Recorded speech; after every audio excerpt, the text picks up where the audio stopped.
on y va. Non, et tu m'as demandé d'être à l'aise, alors je suis à l'aise. Faut voir aussi, on coupe, c'est pas bon.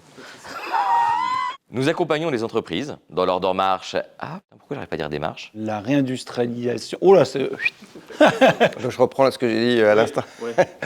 Ok. Et il y avait un troisième point, je m'en rappelle plus. Ah, C'était pas du tout 3 mots, mais ça passe. Pour moi, ça va, c'est à vous de le dire. Ouais, c'était pas mal, hein.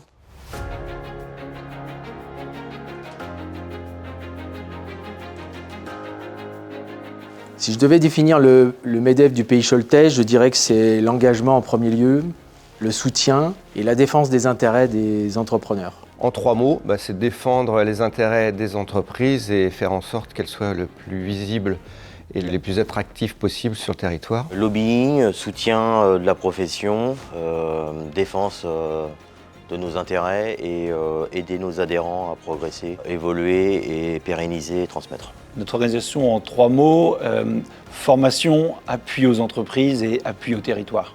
C'est une organisation syndicale de la métallurgie qui est là pour accompagner les industries de la métallurgie de son territoire. La CPME, c'est l'accompagnement au quotidien, c'est l'écoute et c'est la défense des petites et moyennes entreprises.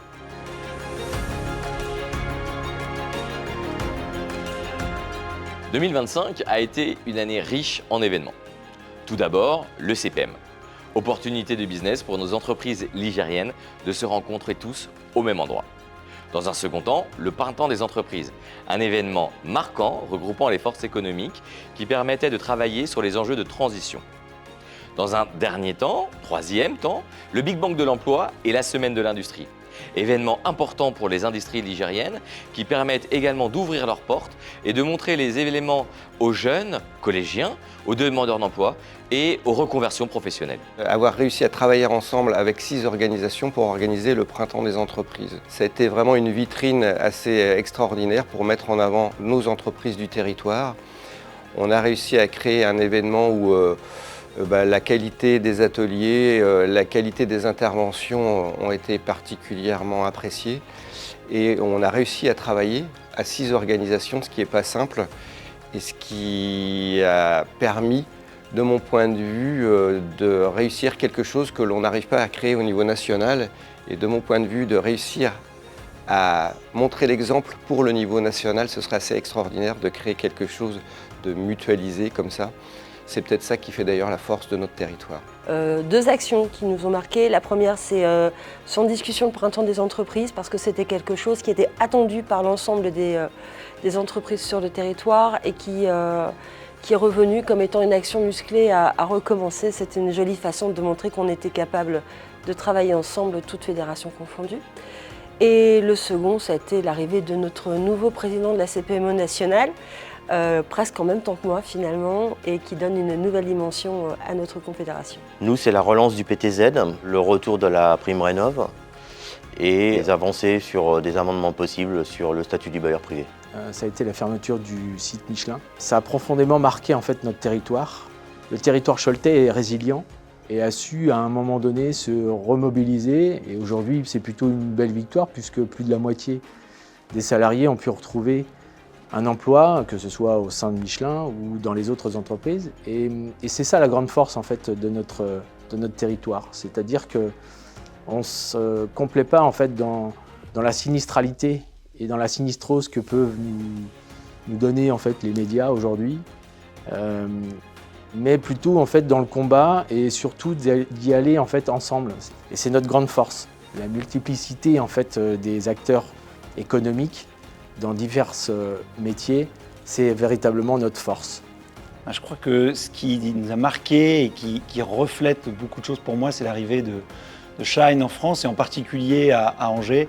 Ça montre à la fois une nouvelle organisation ou une désorganisation du commerce de proximité, et ça reflète aussi notre désindustrialisation. Et je crois que ça doit agir comme un électrochoc commun et grand public pour prendre en main notre avenir et notre industrie.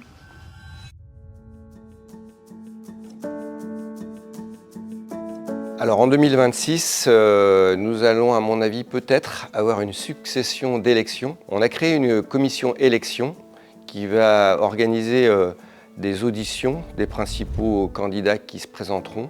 Et ce sera l'occasion pour nous de débattre sur les programmes de ces candidats et d'essayer de leur faire passer des messages sur l'importance de l'entreprise sur le secteur économique, puisque c'est même le point central d'une économie.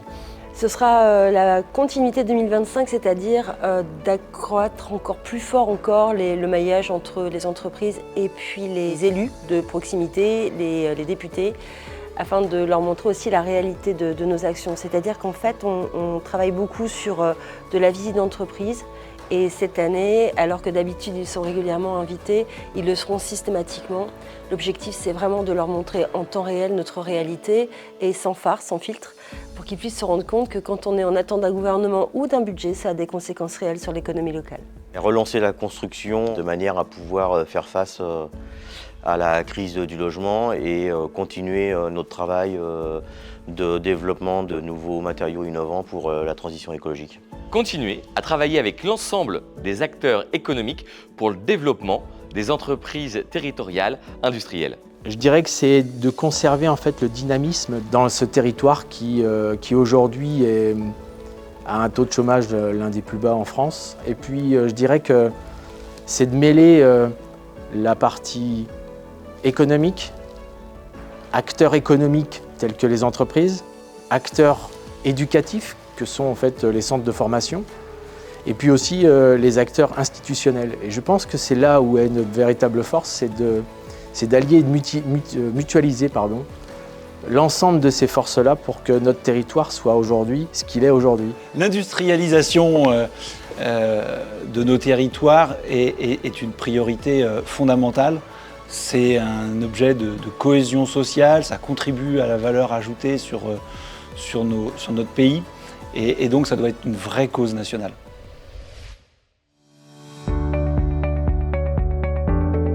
C'est organiser des réunions régulières avec les donneurs d'ordre départementaux pour co-construire avec eux les projets et les aider à bien définir leurs besoins de construction durable sur le territoire et faciliter le redéveloppement de l'activité de la construction qui est quand même particulièrement tendue en ce moment. S'il faut en choisir une, ce serait développer l'attractivité des métiers et des formations pour répondre aux besoins en recrutement des industriels. Des actions concrètes, en fait, elles sont déjà en place. On a différentes commissions qui travaillent sur tout un tas de sujets, qui organisent des parcours complets, des ateliers, et on est très pratico-pratique pour essayer d'élever le niveau des entreprises sur différents sujets que sont la fiscalité et les différentes transitions. Le MEDEF du Pays Choletais a mis en place différents ateliers, différents déjeuners, des déjeuners des bars, ou bien ce sont des déjeuners techniques.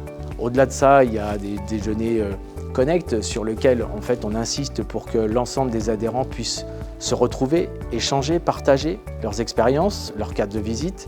Et puis c'est aussi partager des instants importants, puisque le MEDEF n'existe que par le biais des mandats qu'ils ont en fait dans les différentes institutions. Et donc c'est toujours très intéressant et important en fait d'expliquer le rôle en fait de ces mandats par des mandataires qui viennent expliquer, suivant des déjeuners Connect, quel est le rôle en fait qu'ils ont auprès de ces institutions-là.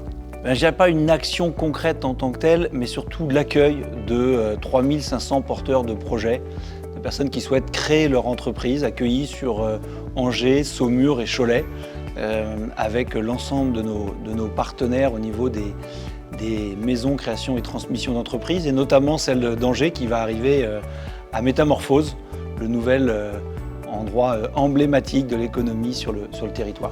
On est beaucoup sur de la formation, ça a très fort. J'aimerais vraiment beaucoup qu'on accompagne sur des séquences et des modules en workshop pour que l'ensemble des entreprises puissent aller chercher des compléments d'information, qu'on aille au-delà de ce qu'on connaît déjà, c'est-à-dire les conférences et les formations larges sur notamment la facturation électronique. Et puis surtout, pour renforcer l'accompagnement au quotidien, c'est plus de proximité puisque l'objectif pour nous, c'est d'aller presque faire du rendez-vous individuel de nos adhérents et de nos prospects, je dirais, en tout cas de personnes qui auraient besoin de venir travailler avec nous, d'être accompagnées, écoutées, suivies par notre organisation. Ça veut dire presque du cas par cas au quotidien.